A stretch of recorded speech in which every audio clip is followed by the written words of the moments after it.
Israel Gutierrez, Clinton Yates, Pablo Estori, Jackie McMullen. Today, the weekend that was. Woo. Including fingers when you're down a billion points. Let's go around the horn. What? Everybody knows that? I respect it. I thought it was only me.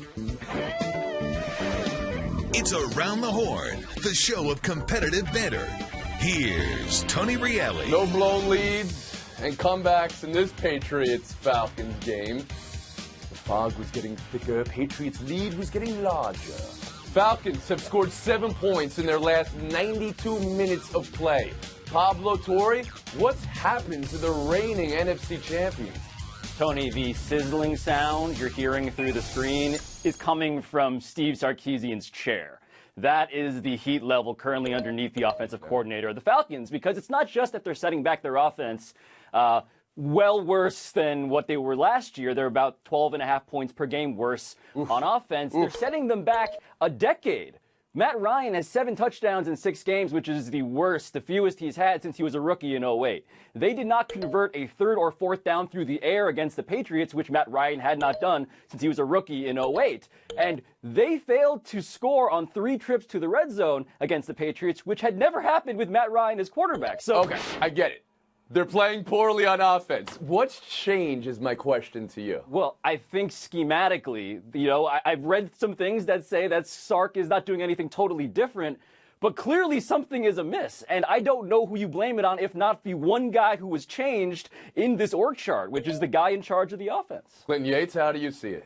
There's 2 things that are happening. I mean, look, Matt Ryan was the MVP last season. I'm not going to blame the guy for not having the exact same year that he had before when he had the best year of his life. And they're not running the ball enough. They're averaging 22.5 carries a game. Get that bad boy up to 30. You see how teams that utilize their run open things up a little bit for Matt Ryan when he's having trouble. Run the football more. You will have a better offense. Did they run the football more last year, though, is the question I would ask you, Clinton Yates. What was the ratio from run to pass last year when they had the best offensive football and made the Super Bowl? It was a pass-heavy offense. So, Israel Gutierrez, I ask you, what's going on with these Atlanta Falcons? It was pass heavy, and it was very dangerous, and it was effective, and that's what's happening now. I'm not saying it's Matt Ryan's fault. I'm not saying it's skilled receivers' fault. Maybe not even Steve Sarkisian's fault, but they're not as successful on the deep balls. Is it because of drops? Is it because of inaccuracy on Matt Ryan? Is it because he has less time? Not 100% sure there. They're throwing more on first down, but with less effectiveness there as well. Again, is that the quarterback? Is that the receivers? There is some concern in terms of when you change the offensive coordinator that you want to point right there, but it could just be the performance of these players. And if I was the Falcons or a Falcons fan and I knew I had to fix the offense, I wouldn't be that concerned knowing what it was like last year, and maybe there's a tweak or 2 you can make to fix it. But last night against the Patriots was a bad sign that if they're going against a familiar opponent and try to do something differently, they weren't really doing anything differently. They were playing right into, it seemed like, the Patriots' hands. So that, you would say, is Sarkisian's fault. 7 points in the last 90 minutes of action, Jackie. What do you do about that when you're the Falcons and you know your offense can play at a much better level? Right, and Izzy, not only an opponent that you're familiar with, but an opponent whose 2 of their top cornerbacks aren't even in this game. Right. Rose out, Stephon Gilmore didn't even play in this game. The Patriots have been a disaster defensively. This was the first game. They had gone 6 consecutive games letting a quarterback throw for 300 or more yards. That was an NFL record. And here's the last year's MVP. He's not even close to getting there. Do you also realize that Julio Jones, that garbage time touchdown that he got, that's his first touchdown of the season. Are you kidding me? He's one of the most dangerous receivers in the NFL, and that's his first touchdown, a meaningless one at the end of a game that really suggests Clinton Yates, you want back in?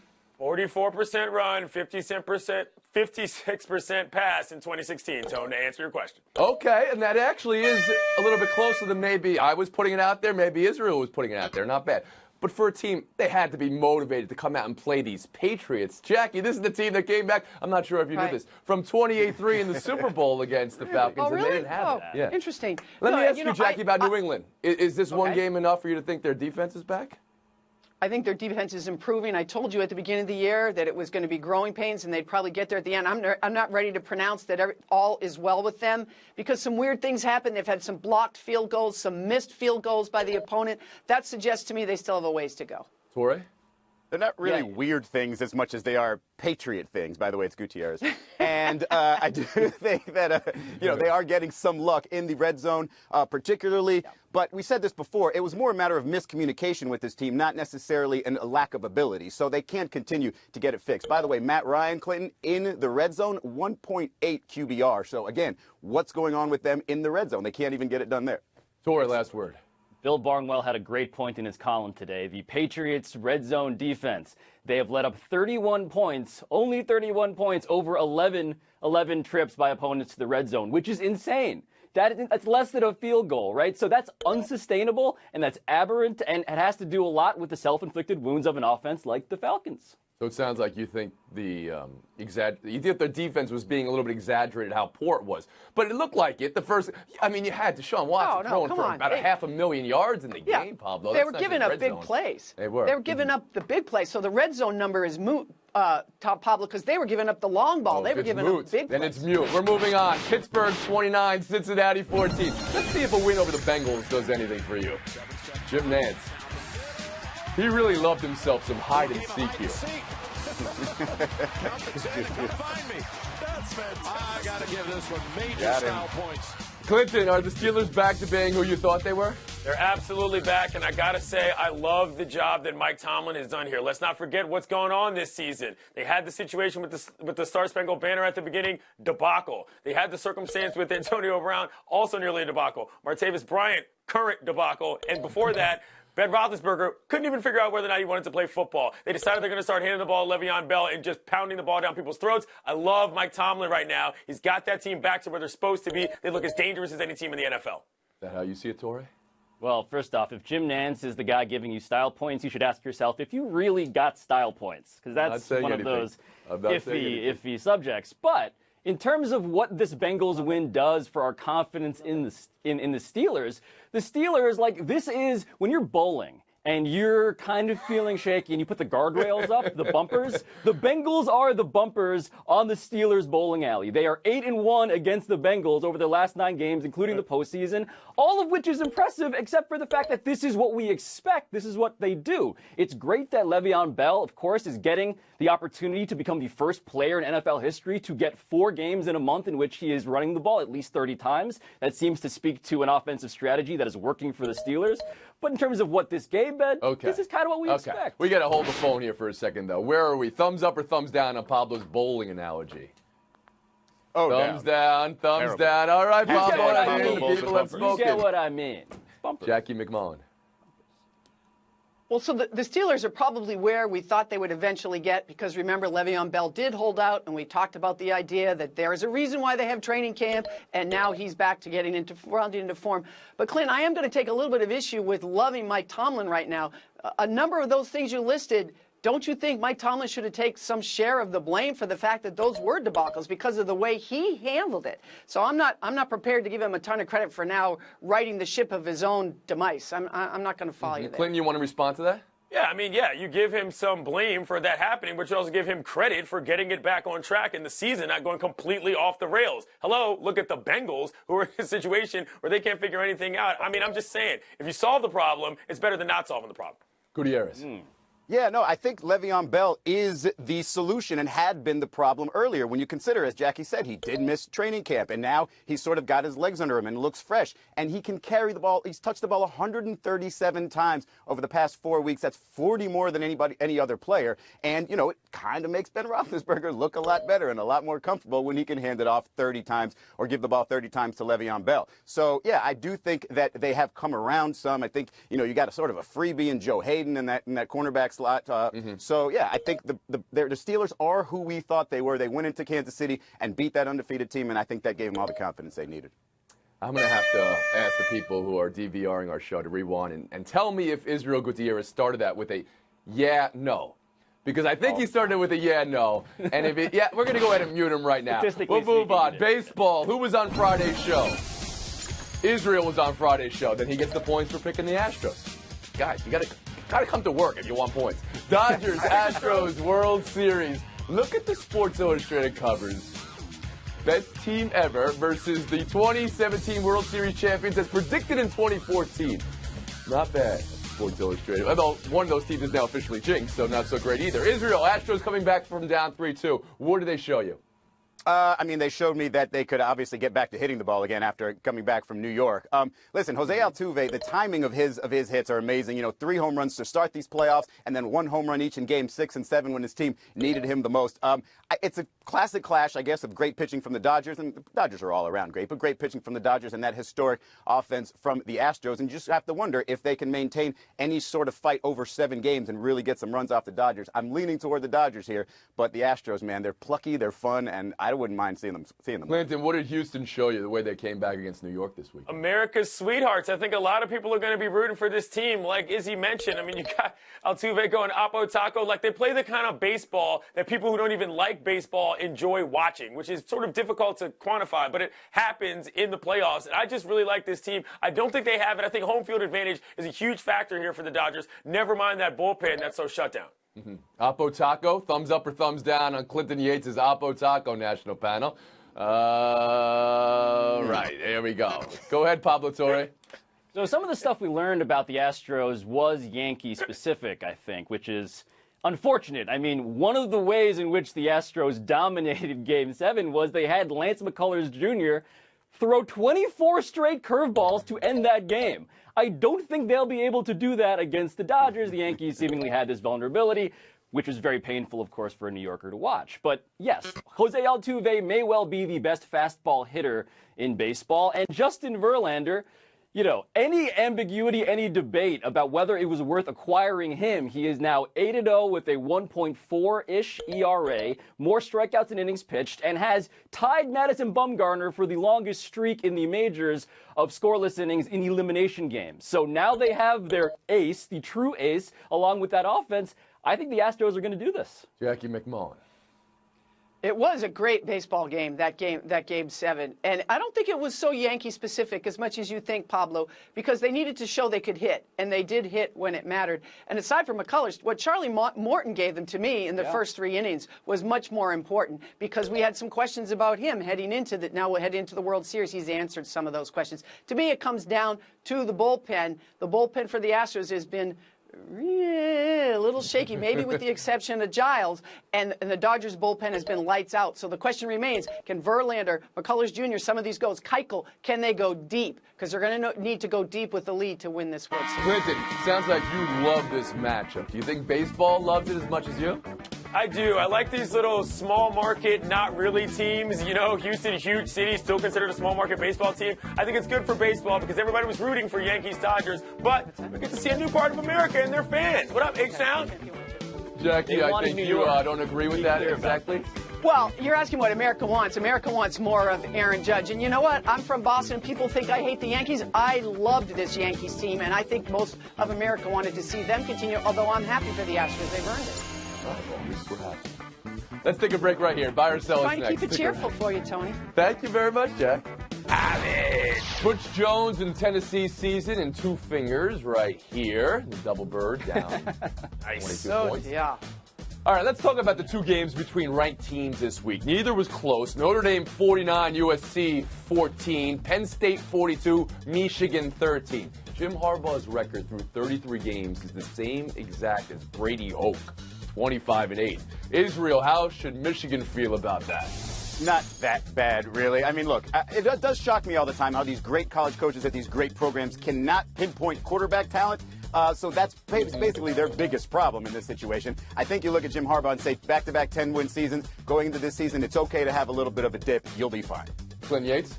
Yeah, the reason why you hired Jim Harbaugh is so that you get the cult of personality of Jim Harbaugh, which has made that program more popular nationally. He does fun stuff. People sort of like them. Look, did I miss the memo where Michigan was winning national titles all over the place? They're a respectable program. Harbaugh's a popular guy. Okay, that's 2 given a pass right here. Pablo, how about you?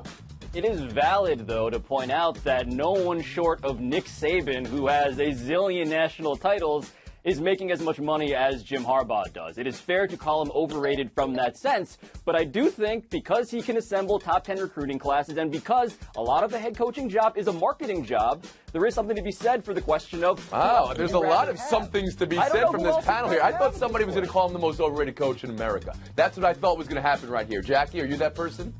I don't know. How many points will you give me? Just for asking the question. There you go. That's a good start. Right. I'm not prepared to do that, but I will, again, take issue with my friend Clinton to suggest that all Michigan hired him for was to make sure that people like our program and khaki sales go up and all that. Come on. They do want to win a national championship, and they did have the best defense in terms of yards per game going into that game against Penn State. So it's not like he doesn't have a clue as to what he's doing. Israel's right. They've got to figure out the quarterbacks. Can I ask real quick, who showed you more this weekend, Penn State or Notre Dame? Israel? Oh, ooh, Penn State to me. Yates? Especially against Penn State, Heisman moment, great game. Torrey? Notre Dame, because I did not expect Notre Dame to hang that many points on a guy who's supposed to be maybe the number 1 pick, Sam Jackie Darnold. Mack. So. Yeah, Penn State, I didn't expect them to hang 42 on Michigan in that very nice team that has khakis and people like a lot. We'll move on. Basketball. Burrow Watson fired 3 games into his season. NBA is not even mad. They're impressed. Eric Bledsoe tweeted, "I don't want to be here less than an hour before the move." He was sent home today. Now it's on the trading block. Yates, causation, correlation? Are the Suns doing this right or wrong? Suns didn't know what they were doing when they sort of fired Jeff Hornacek the first time and then didn't. They didn't know what they were doing when they gave Tyson Chandler a 4-year deal. They don't know what they're doing now. It's pretty embarrassing right now. Torrey? When I was outlining the process in Philadelphia, the thing I heard from everyone was, oh, anyone can do this. Any dumb team can lose games. Well, take a look at what's happening in Phoenix. They fired their coach. Their number 1 guy has seemingly requested a trade and is now destroying his own value in so doing. This is harder than it looks. Losing. Do they have to trade Bledsoe now? You can't recover from this? I think they have to. The problem is Eric Bledsoe has said, hey, guess what? We really will take we'll take less than you thought for Eric Bledsoe because he wants out of there. He's destroyed their leverage. Jackie Mack?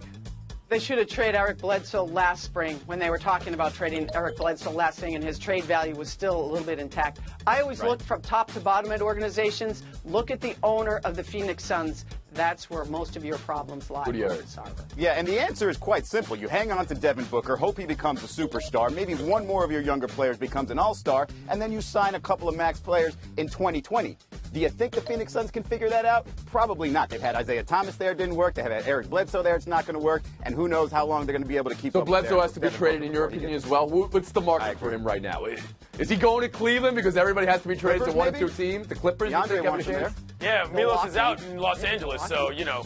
Okay, Milwaukee, I heard as well. We'll move on. Buy or sell 3, Steph Curry throwing his mouth around again. We've seen it before. He says he's got aim. He knew he wasn't going to hit the referee. Steve Kerr joked an 8-game suspension because he thinks people are making too much of this. Pablo, is too much being made of this, or could this actually be a suspendable offense?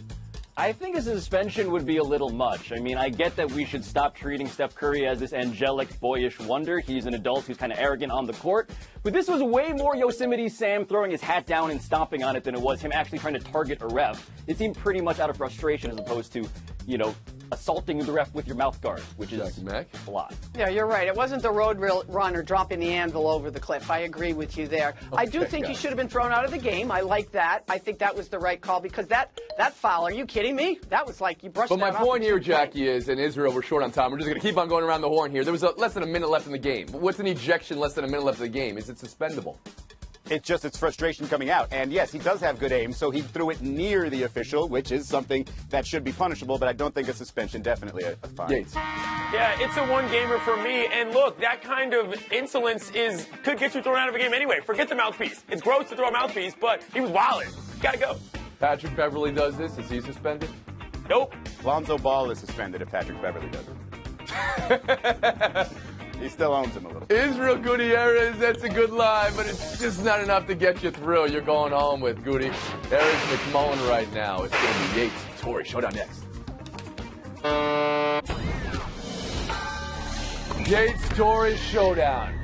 Broncos and Colts both got squadoosh in their losses yesterday. Denver was shut out for the first time since 1992. Indy had a quote from T.Y. Hilton. It's the offensive line. They need to block. Whose shutout stunk more, Clinton? I think it's got to be the Colts. That team is in complete disarray. Quarterback situation is a disaster, and they're fighting in the locker room. And it's the Colts, but here's the thing. T.Y. Hilton apologized for that comment, which I object to. The guy was honest. His quarterback got sacked 10 times by the Jaguars. We don't know the Colts offensive line stinks. He just happened That to was be like, asked about it. went up to 10 for 10. A higher register from Pablo Torre. Save that for karaoke. We'll move on. Holy hurdles. Syracuse quarterback Eric Dungy versus Miami. Oof. UCLA's running back Bo Olorofunmi. Whoa! And Penn State tight end Mike Gesicki over his own quarterback after a touchdown. Who did it best, Pablo? It has to be UCLA. It has to be the guy who put his feet on the opponent's shoulders. Box jumped him. I don't think I've ever seen that before. As someone who once tried to execute that leapfrog move and broke my hand in college not playing football, I'm going to have to give it to the homie from the Nittany Lions. Stuck the landing and looked good. Didn't hurt anybody else in the process either. You think you're going to get a point bragging about breaking your hand while trying to do something? Not a brag, like jump just over the truth. somebody? Torrey, FaceTime. As a world, we have clowned Meek Mill for reasons understandable to all of us now, Drake and whatnot. But watch this video of Meek Mill attempting a jump and a front flip off of this trampoline at the Sixers game. Because one of the things you have to respect about this move, done when he is surrounded by cell phone cameras, when he's surrounded by people who professionally front flip, is that the dude has confidence and cojones that we can all respect. Meek Mill, I want to say that this video has changed my perception of you for the better, and we should all be more like you. Be fearless and be willing to flip when others may doubt. That is a good motto to life. We'll see you tomorrow. Pardon the interruption, but I'm Mike Wilbon. Police in New Jersey say some idiot left his wallet behind after robbing a discount tire store. I was going to say you would never go to a discount tire store, but you would. You would. I know you would. Like the one on Old Georgetown. I bet you've been to that discount tire store, haven't you? I tell you where I draw the line. Where? I draw the line at those sort of giant stores like Costco, where in one aisle you have tires and in the next aisle you have meat. And another one you have a TV. I don't do that. I don't do those either. No. The tire